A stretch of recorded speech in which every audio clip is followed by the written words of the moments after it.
Greetings. Wanted to do a little chat here about a couple of PVMs. These are Sony, and actually one is an Olympus PVM. The screen you're looking at right now is a Sony 19-inch professional video monitor, and this one is a 600 line monitor. It's actually one of the oldest ones I've run across. It's from 1990. And I've got the Super Nintendo running to it right now, but it is a very good monitor to play any kind of retro gaming, obviously. But when I wanted to talk about it today, the reasoning was basically this thing has to be internally calibrated. It doesn't have any kind of a service menu, and that's actually a little bit more difficult than the later models in the later 90s. That all started having service menus. But after a lot of work, you can really make them look great. I mean, I've had some 20-inch monitors that were newer than this that didn't look nearly this good. So this is just this first one. You can kind of see letting this game run a little bit. And then on top of it, I got daisy chained another monitor, which is actually an Olympus. And this is an older Olympus.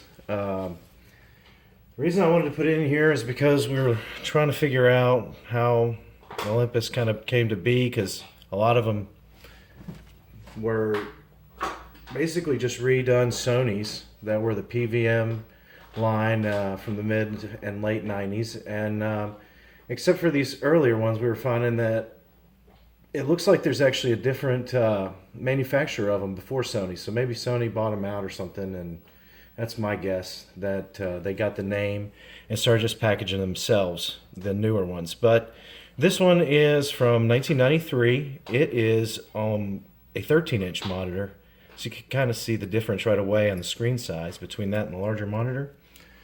But I just wanted to kind of show, after some tweaking on these things, even though these guys are really, really old, there's a lot that you can do to fix them and make them look great. And it doesn't require any real soldering or anything to begin with. You can just check some things out. This older monitor, which I'll take a look at first, we'll go zoom in here. You can kind of see just a highlight of some of the buttons and knobs. This one has some different things with these potentiometers that are inside there, which you actually have to get a little screwdriver and stick it in there, but they do make a difference on the contrast right there for the RGB, as well as the geometry. And down here, although there isn't a service menu internally, there are lots of buttons to control all kinds of things, again, as far as inputs, signal quality, and more. So if we go around here at the back, you can see this has your standard PVM look that most of them look like here. And then you've got this different look too on the back here of this Olympus, and it actually says here that it's made by a different company. So just want to let you see that, and there are some more potentiometers in here that do actually make a big difference on the colors and the focus again. And the good thing is this is all actually, you can get to this without taking the shell off on this smaller one.